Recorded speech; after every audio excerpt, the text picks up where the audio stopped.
Assalamualaikum warahmatullahi wabarakatuh. Jumpa lagi dengan Feli di channel Feli Safriani. Baiklah Bapak Ibu, apa kabarnya semua? Kali ini kita akan membahas soal P3K PGSD sesuai dengan FR yang dibagikan oleh teman kita yang sudah ujian pada tes tahap kedua. Jadi intinya adalah FR-nya itu sama dengan FR pada tes tahap pertama. Namun kali ini kita akan tetap membahas soalnya sebagai penguatan bagi Bapak Ibu yang akan ujian pada hari esok. Jadi ini saya ambil tadi dari grup Facebook. Jadi ada teman yang sudah ujian membagikan FR-nya. Jadi saya coba untuk membuatkan soalnya sesuai dengan FR yang dibagikan oleh teman kita ini. Semoga bermanfaat. Bagi Bapak Ibu yang belum subscribe, jangan lupa untuk subscribe. Terima kasih. Yang pertama, perhatikan gambar berikut. Gambar di atas adalah lambang Pancasila, sila K. Jadi dari FR yang pertama tadi dikatakan bahwa tentang lambang Pancasila itu sila keberapa. Jadi di sini adalah rantai. Jadi rantai itu adalah lambang dari sila Pancasila sila kedua. Soal kedua. Perhatikan gambar di bawah ini. Gambar di atas adalah lambang sila Pancasila sila K, A2, B3, C4, D5. Padi dan kapas, ini sudah pasti yaitu lambang sila Pancasila sila ke-5. Jadi ini adalah lambangnya. Kalau bintang itu adalah lambang sila pertama, ketuhanan yang Maha Esa. Kemudian rantai yaitu kemanusiaan yang adil dan beradab atau lambang sila kedua. Kemudian pohon beringin yaitu adalah lambang sila ketiga Bersatu Indonesia, dan kepala banteng yaitu lambang sila keempat, dan padi dan kapas itu adalah lambang sila ke-5. Semoga soal seperti ini masuk dan Bapak Ibu bisa menjawabnya dengan baik. Soal ketiga, dalam Undang-Undang Dasar 1945 yang telah diamandemen, pasal yang mengatur tentang hak untuk mendapatkan pendidikan diatur dalam pasal A29 ayat 1, B30 ayat 1, C31 ayat 1, D34 ayat 1. Ini sudah saya bahas pada video sebelumnya yang membahas tentang pasal-pasal. Kalau 29 ayat 1 itu membahas tentang kemerdekaan beragama dan memeluk agama dan beribadah menurut agama tersebut.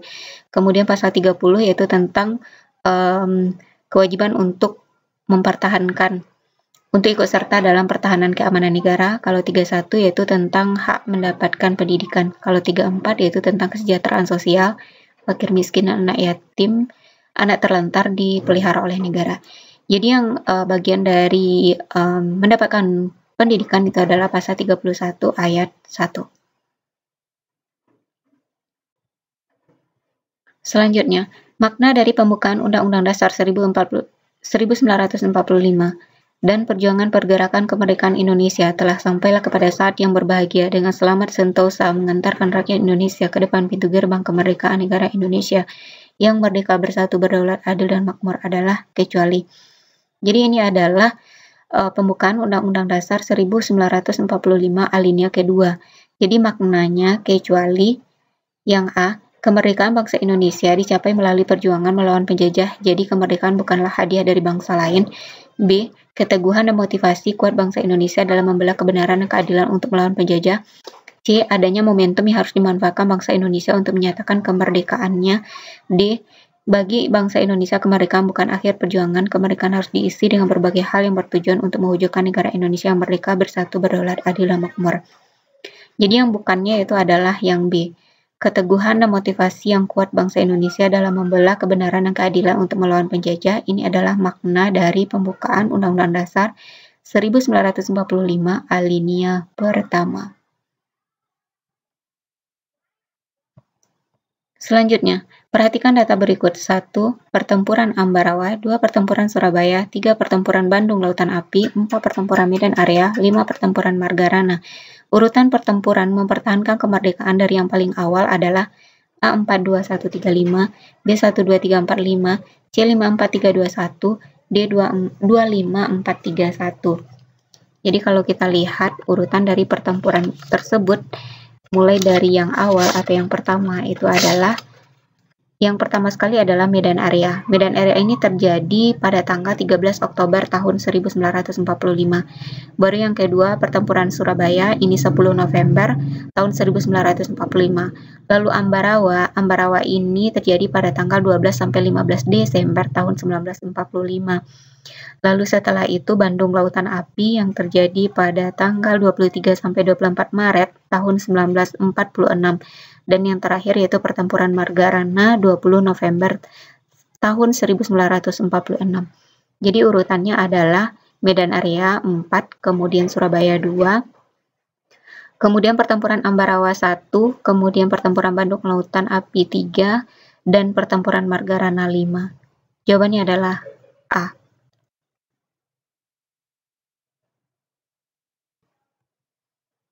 Selanjutnya, perhatikan gambar metamorfosis kata di bawah ini. Jadi di sini ada urutan dari kata dewasa 1, 2, 3, 4, dan 5. Pada siklus nomor 2, kata berada pada fase A telur, B kata berekor, C kata dewasa, D kecebong. Ini sudah pasti jawabannya ya, kecebong. Kalau nomor 1 kata dewasa, nomor 2 itu adalah telur, 3 kecebong, nomor 4 itu adalah kata kecebong yang sudah punya kaki, kemudian yang kelima itu adalah kata berekor, kemudian yang nomor 1 itu adalah kata dewasa. Selanjutnya, tahap daur hidup jangkrik yang tepat adalah A. Telur nimfa pupa imago, B. Telur larva pupa imago, C. Telur nimfa imago, D. Telur imago pupa. Jadi karena jangkrik ini mengalami metamorfosis yang tidak sempurna, maka tahapannya itu langsung saja telur, nimfa, kemudian imago. Kalau metamorfosis yang sempurna, tahapannya adalah telur, larva, pupa, dan imago. Selanjutnya, perhatikan pernyataan berikut. Jadi di FR itu teman itu membagikan tentang urutan pembuatan nasi goreng. Jadi mungkin ini pernyataannya tidak mesti ini. Jadi urutan yang mesti kita pahami kalau sesuai dengan contoh ini. Yang pertama, pernyataannya adalah nyalakan kompor dengan pengaturan api kecil. 2. Haluskan bumbu dengan cobek atau blender atau cincang di atas talinan. 3. Masukkan nasi ke dalam wajan, aduk terus hingga bumbu merata. 4. Siapkan wajan di atas kompor, tuang sedikit minyak. 5. Masukkan kecap dan saus secukupnya sesuai selera, aduk kembali hingga saus dan kecap bercampur rata. 6. Setelah minyak panas, masukkan bumbu dan aduk dengan spatula sampai harum. 7. Masukkan sayur, aduk sebentar, tambahkan kurang lebih 2 sendok teh garam dan penyedap gula secukupnya, aduk kembali. 8. Tata di atas piring, nasi goreng siap disajikan. 9. Siapkan 4-5 centong nasi di atas piring, biarkan dingin. Jadi kalau urutannya yang benar, tentu yang pertama siapkan nasi dulu, 4-5 centong nasi di pernyataan ini, berarti nomor 9. Lalu yang kedua, haluskan bumbunya dengan cobek, berarti nomor 2.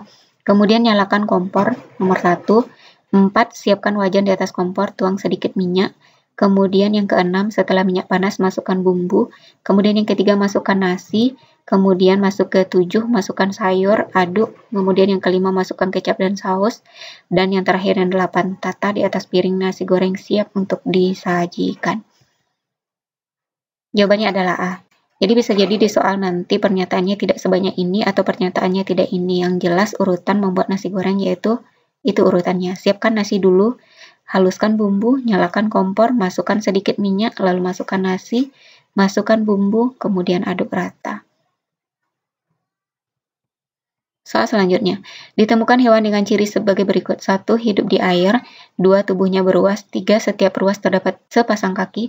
4. Tubuhnya terbagi atas 2, yakni bagian kepala dan perut. 5. Pada perutnya terdapat 5 kaki renang. Berdasarkan ciri tersebut, hewan yang dimaksud adalah A. Kepiting, B. Lipan, C. Udang, D. Bintang laut. Kalau kepiting itu tidak mungkin, karena kepiting ada modifikasi kakinya berupa capit. Kalau lipan, kakinya tidak mungkin hanya terdiri atas 5 pasang dan tidak mungkin juga memiliki kaki renang. Jadi yang memungkinkan jawabannya di sini adalah udang. Soal terakhir, ditemukan hewan dengan ciri memiliki cangkang luar yang melindungi tubuhnya yang sangat keras, memiliki kaki sejumlah 5 pasang, memiliki capit untuk melindungi diri serta mencari makanan. Berdasarkan ciri tersebut, hewan yang dimaksud adalah A. Kepiting, B. Lipan, C. Udang, D. Bintang laut. Ini yang saya maksud tadi, ini adalah ciri dari kepiting. Demikianlah Bapak Ibu pembahasan soal pada video kali ini, semoga bermanfaat dan bagi Bapak Ibu yang ujian besok, semoga bisa berpedoman dengan soal ini dan bisa menjawab soal dengan mudah.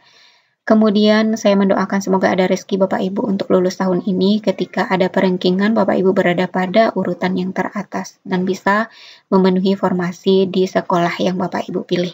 Demikian saja, Assalamualaikum warahmatullahi wabarakatuh.